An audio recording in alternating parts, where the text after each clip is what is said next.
Dans la petite église de Saint-Germain-des-Prés, au cœur de Paris, Sophie posa ses lèvres sur celles de Camille. Un baiser impulsif qui fit trembler les vitraux sous la lumière du soir. Mais à cet instant précis, la porte grinça, et la mère de Camille surgit, figée d'horreur, son chapelet tombant au sol avec un bruit sourd qui résonna comme un jugement divin. Ce geste volé, destiné à sceller un amour secret, déclencha une tempête qui allait ébranler leur vie à jamais. Sophie avait toujours été une femme discrète. Professeure de littérature dans un lycée parisien. À 28 ans. Avec une vie bien rangée dans un appartement du Marais. Elle aimait les livres, les cafés au lait et les promenades solitaires le long de la Seine. Mais tout avait changé 6 mois plus tôt. Quand Camille, la fille de sa voisine, avait frappé à sa porte pour demander de l'aide. À 22 ans, Camille était étudiante en art à la Sorbonne, pleine de vie, avec un sourire qui illuminait les rues grises de la capitale. Elle vivait avec sa famille conservatrice dans l'immeuble d'en face. Un foyer où les traditions catholiques régnaient en maître. « Je veux apprendre à conduire », avait dit Camille ce jour-là. Les yeux pétillants d'excitation. Sophie, qui possédait une vieille Peugeot, avait accepté sans se douter que ses leçons de conduite les mèneraient sur une route bien plus dangereuse. Les premières sessions étaient innocentes, des tours dans les rues calmes de Paris, des rires partagés sur les embouteillages du périphérique. Camille apprenait vite, ses mains tremblantes sur le volant se stabilisant sous les conseils patients de Sophie. Mais au fil des jours, les conversations déviaient. Camille parlait de ses rêves d'artiste, de sa frustration face à une famille qui la voyait déjà mariée à un bon parti. Sophie, de son côté, évoquait subtilement ses propres luttes, son coming out discret à l'université, les regards en coin de ses collègues. Une connexion se tissait, invisible mais puissante, comme un fil tendu entre deux cœurs. Un soir, après une leçon pluvieuse, elle s'était réfugiée dans un café. « Pourquoi tu ne vis pas pour toi ?» avait demandé Camille, ses doigts effleurant ceux de Sophie. Ce fut le début d'une attirance qu'aucune des deux n'osait nommer. Pourtant, les signes d'avertissement étaient là.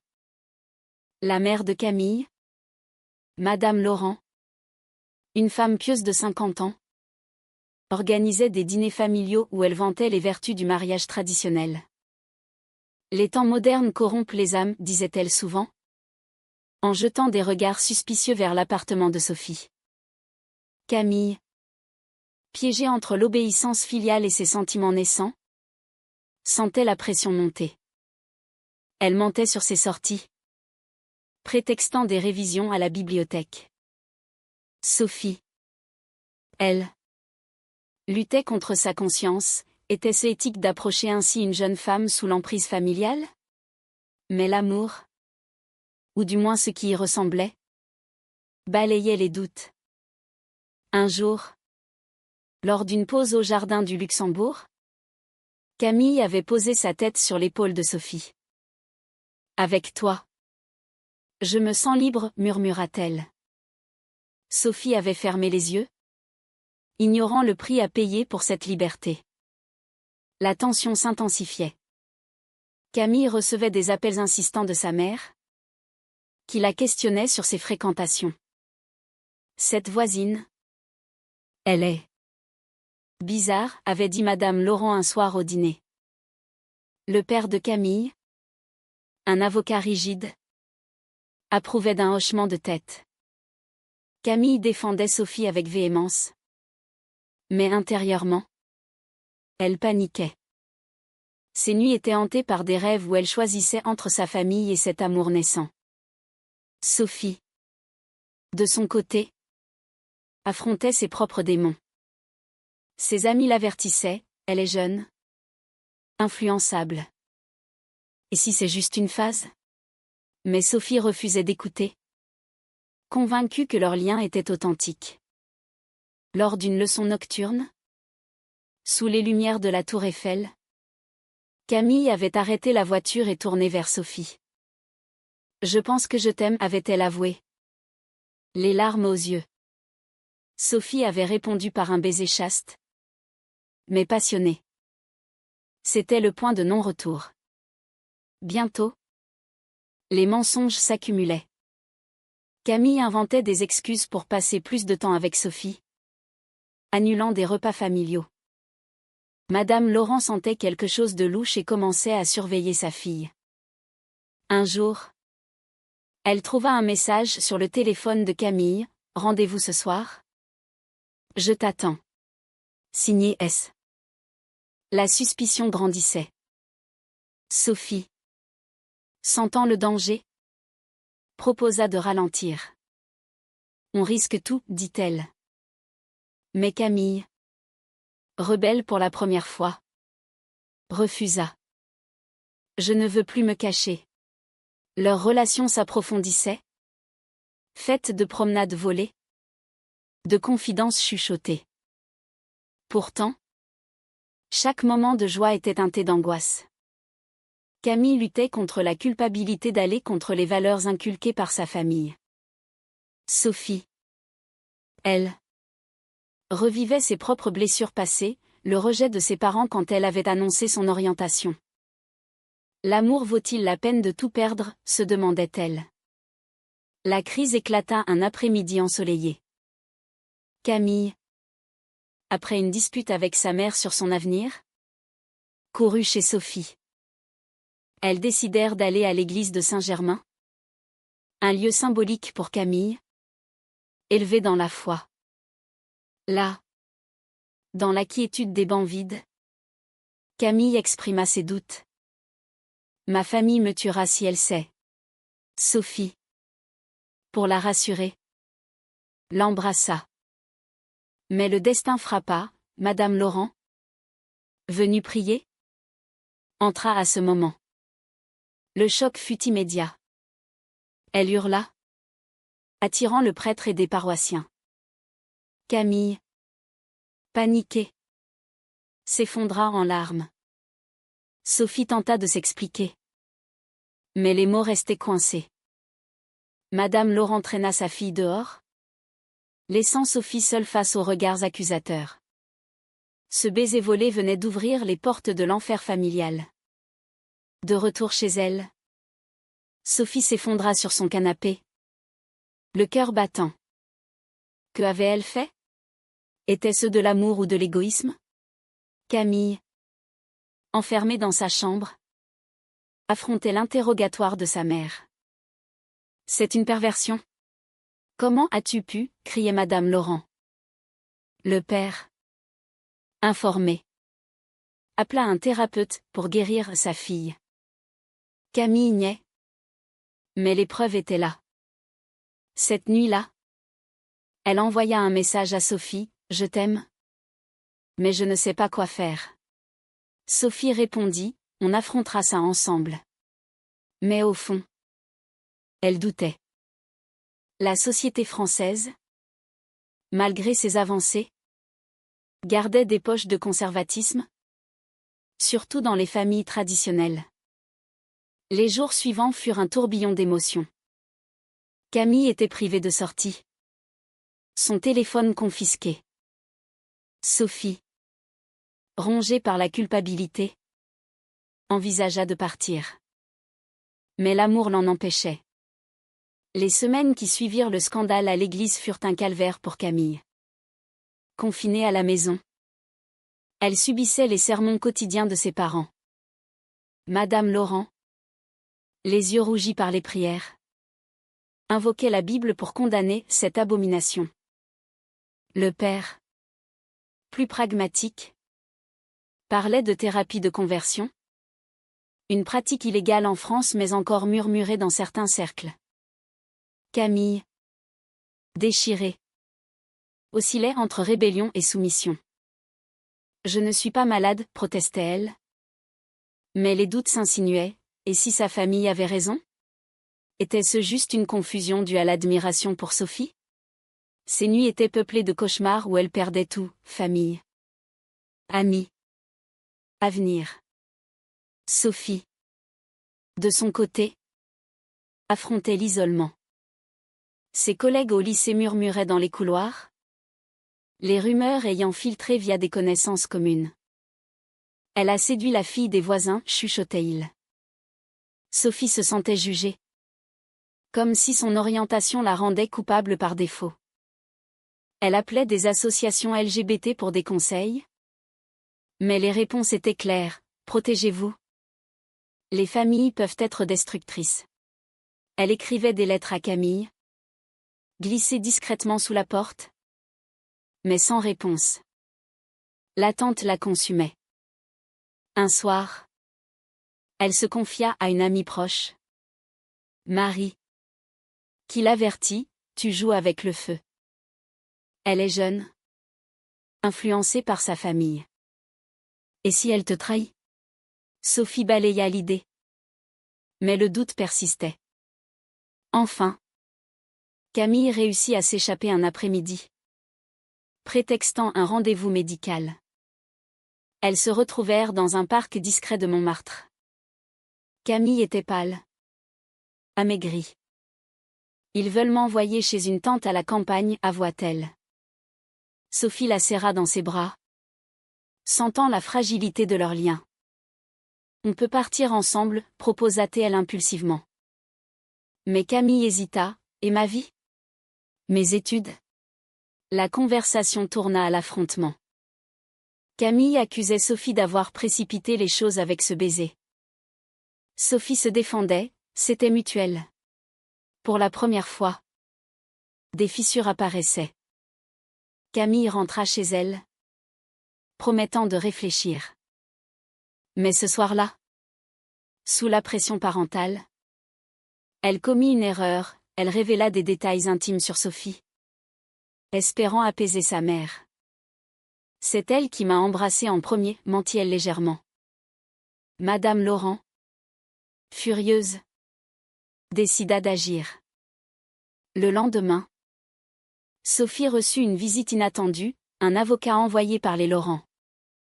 Cessez tout contact avec Camille, ou nous porterons plainte pour détournement de mineurs. Camille n'était pas mineure, mais l'avocat bluffait sur l'influence morale. Sophie fut terrassée. Était-ce une trahison? Elle appela Camille, qui répondit en pleurs, je suis désolée. Ils m'ont forcée. La confiance s'effritait. Sophie, blessée, envisagea de tout abandonner. Mais l'amour, tenace, la retenait. Elle décida de confronter les parents. Un soir, elle sonna chez les Laurent. Madame Laurent ouvrit. Le regard haineux. Vous avez corrompu ma fille, accusa-t-elle. Sophie plaida, c'est de l'amour. Pas de la corruption. Le père intervint, menaçant d'appeler la police. Camille, cachée dans l'escalier, écoutait. Le cœur brisé. Elle descendit. Défendant Sophie, laissez-la partir. Mais ses parents la repoussèrent. Sophie partit. Défaite. Cette confrontation marqua un tournant. Camille, révoltée par la cruauté de ses parents, commença à planifier sa fuite. Elle contacta secrètement Sophie, aide-moi à partir. Sophie, malgré la douleur, accepta. Elles organisèrent un départ pour Lyon, où Sophie avait des amis. Mais les préparatifs étaient risqués. Camille vola de l'argent de la maison. Un acte qui la hantait. Suis-je en train de devenir une criminelle, se demandait-elle. Sophie. Elle sacrifiait sa stabilité, elle démissionna de son poste, anticipant les retombées.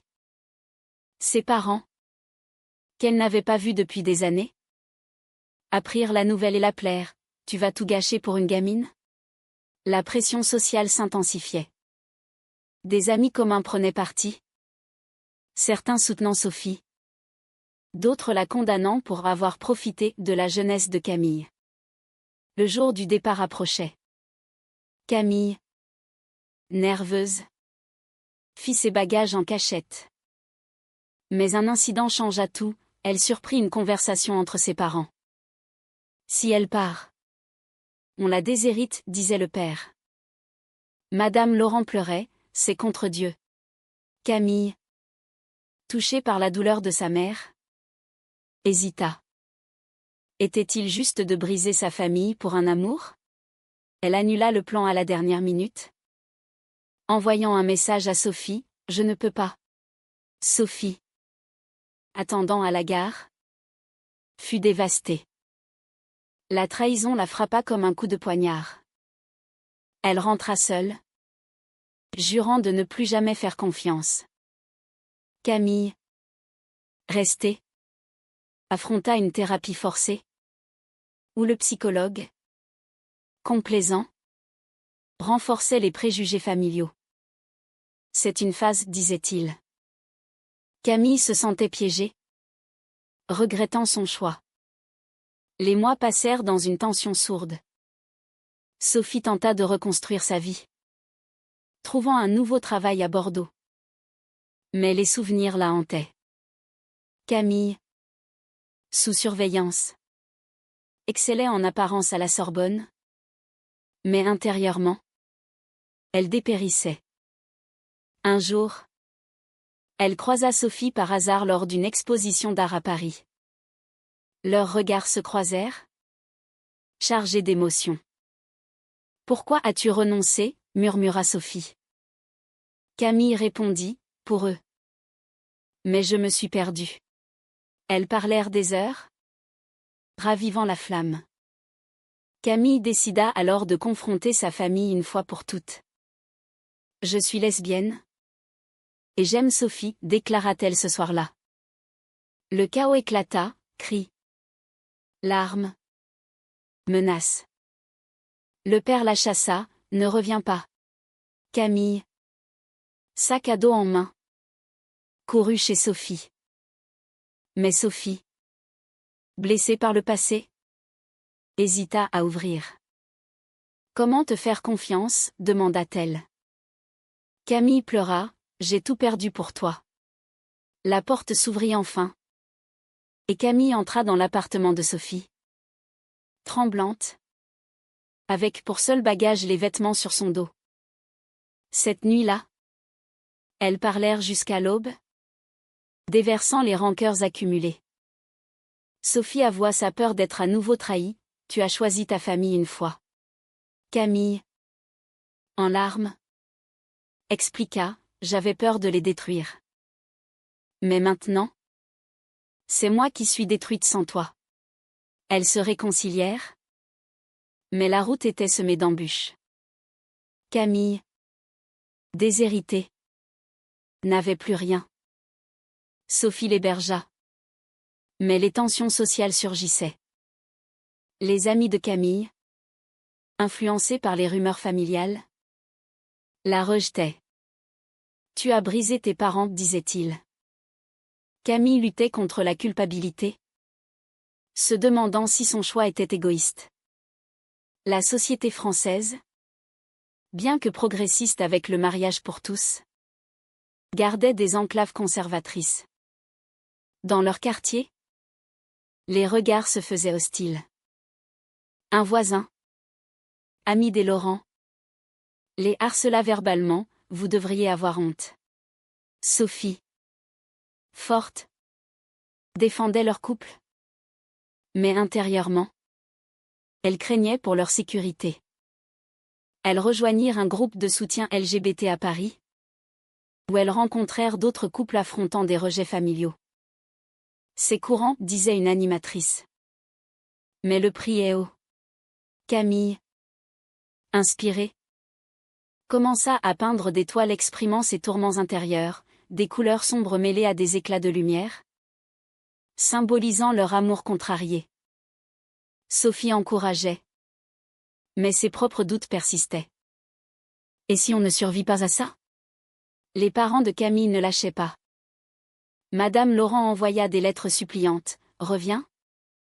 Dieu te pardonnera. » Le père, plus dur, bloqua ses comptes bancaires. Camille, sans ressources, trouva un job de serveuse. Un sacrifice pour son indépendance. Mais les horaires épuisants creusaient des fossés. Sophie, jalouse des clients charmants, accusait « Tu flirtes pour des pourboires ?» Camille répliquait « Je fais ça pour nous. » Leur dispute révélait des failles. Camille regrettait parfois sa vie d'avant. Sophie craignait l'instabilité. Un soir, après une querelle violente, Camille claqua la porte.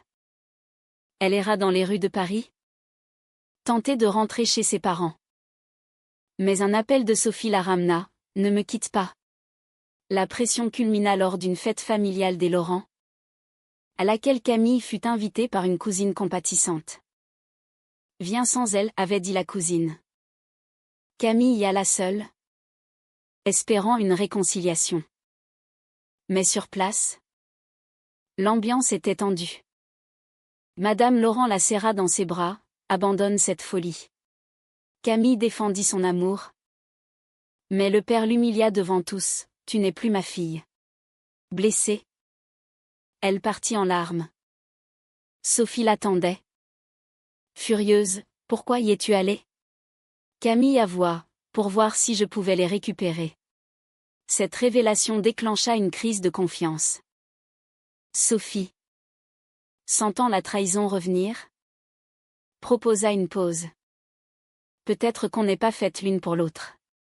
Camille, paniquée, refusa. Elles passèrent la nuit à négocier, décidant de consulter un thérapeute de couple. Les sessions révélèrent des vérités profondes.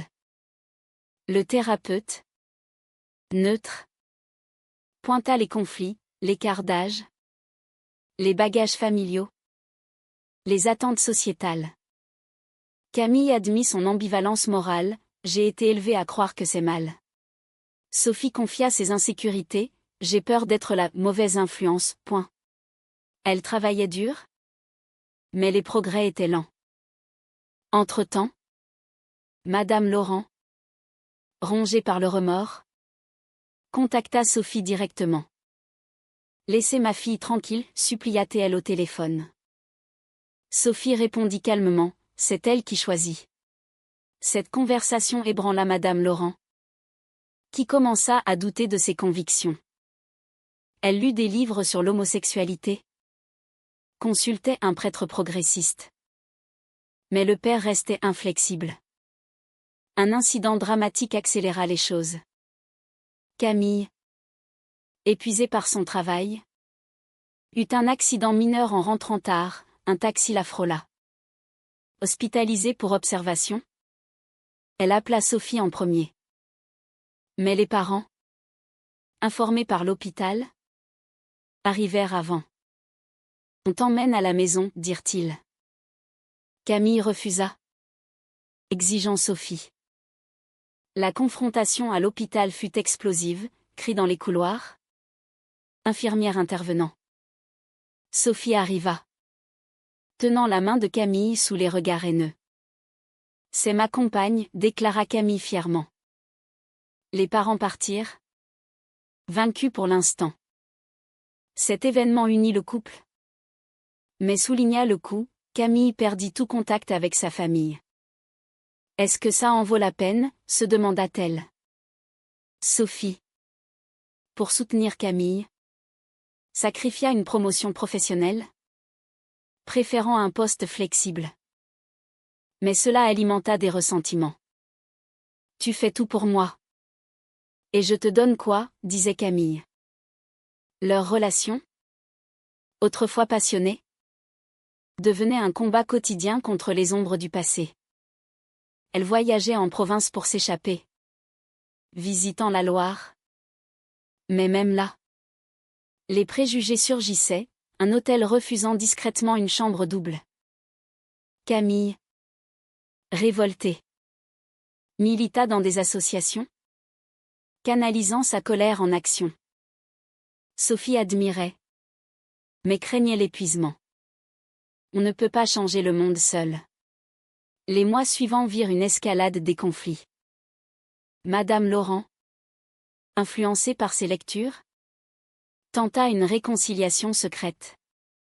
Elle rencontra Camille dans un café neutre. « Je t'aime. Mais je ne comprends pas » avoua-t-elle.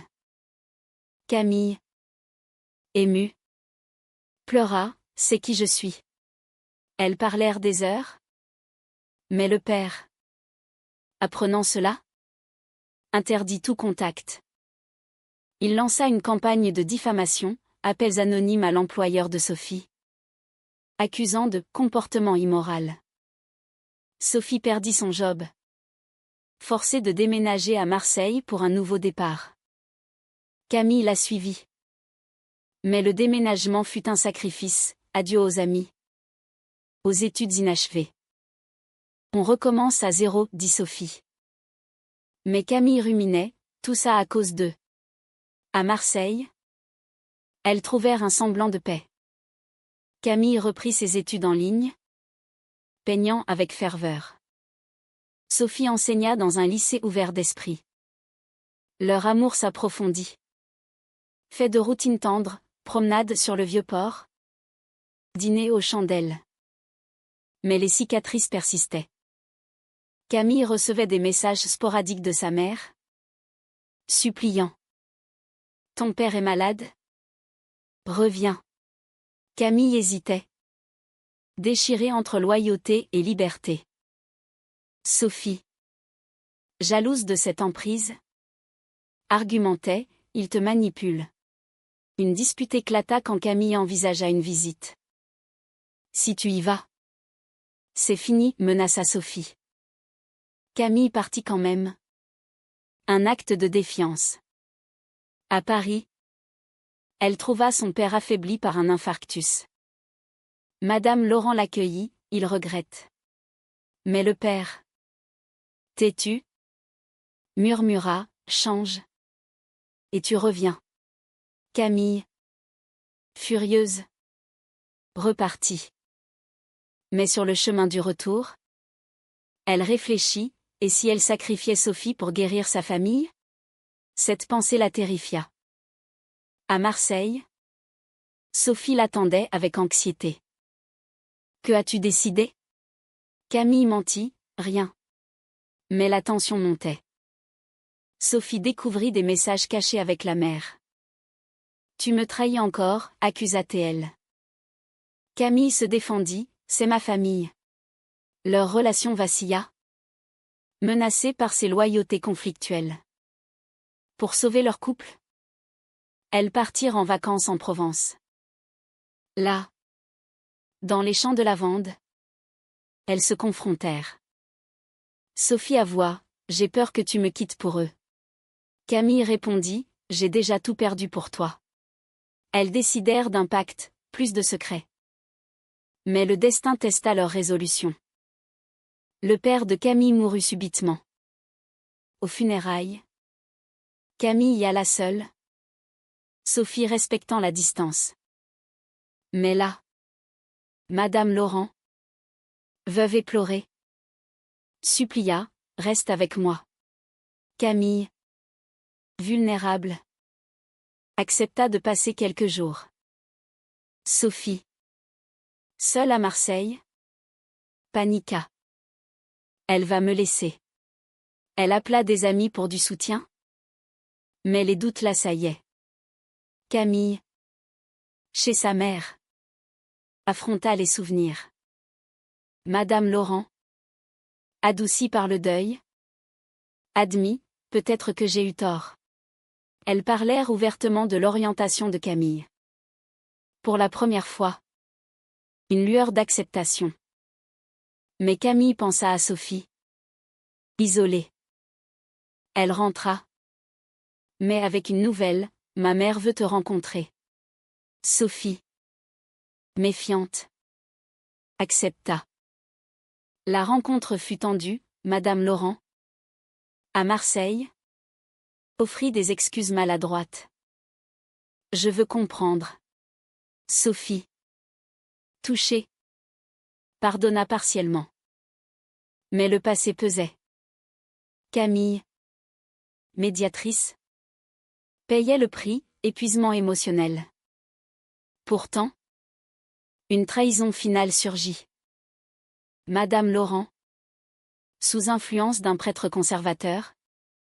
Tenta de convaincre Camille en privé, laisse-la. Trouve un homme. Camille. Choquée. Refusa. Mais elle cacha cette conversation à Sophie. Craignant une rupture. Sophie. Suspicieuse. Fouilla son téléphone et découvrit tout. Tu mens encore, hurla-t-elle. Camille s'effondra, j'avais peur. Cette fois. Sophie partit. Laissant une note, je ne peux plus. Camille. Seule. Affronta le vide. Elle appela sa mère, c'est fini. À cause de toi. Madame Laurent. Regrettant. Encouragea, va la chercher. Camille. Déterminée. Prit le train pour Paris. Où Sophie s'était réfugiée chez des amis. À Paris. Camille traqua Sophie jusqu'à un café du Marais. Ne me laisse pas, supplia-t-elle. Sophie. Les yeux gonflés. Répondit, combien de fois vais-je pardonner? Elles parlèrent des heures. Dénouant les nœuds de trahison et de peur. Camille promit, plus de secrets. C'est toi ou rien. Sophie. Épuisée mais amoureuse. Accepta une dernière chance. Elles rentrèrent à Marseille. Plus forte. Mais marquée. Camille coupa les ponts avec sa mère. Un choix douloureux mais libérateur. Le prix de la liberté, dit-elle. Sophie. Elle. Trouva la paix en aidant d'autres couples via des associations. Leur amour, forgé dans le feu, devint un témoignage de résilience. Des années plus tard, elles vivaient ensemble, mariées légalement en France. Camille, artiste reconnue, exposait des œuvres sur les luttes LGBT. Sophie enseignait avec passion, inspirant ses élèves. Mais les cicatrices restaient, des nuits où Camille pleurait sa famille perdue. Des moments où Sophie doutait. Madame Laurent, seule, envoya une lettre finale, je t'aime tel que tu es. Camille répondit. Entamant une réconciliation prudente. Le couple affronta de nouveaux défis, adoption refusée à cause de préjugés persistants. Discrimination subtile au travail. Mais elles tenaient bon. Payant le prix de leur authenticité. Au fil du temps, leur histoire devint un exemple pour d'autres. Camille écrivit un livre anonyme sur leurs épreuves, déclenchant des débats sociétaux.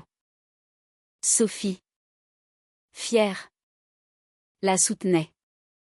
Pourtant, les questions morales persistaient, avait-elle fait les bons choix? Le sacrifice familial valait-il l'amour? Elle vivait avec ces interrogations, mais sans regret. Leur lien, testé par le feu, prouvait que l'amour pouvait triompher. Mais à quel coût? Et vous? Pensez-vous que sacrifier sa famille pour un amour interdit est toujours une erreur morale?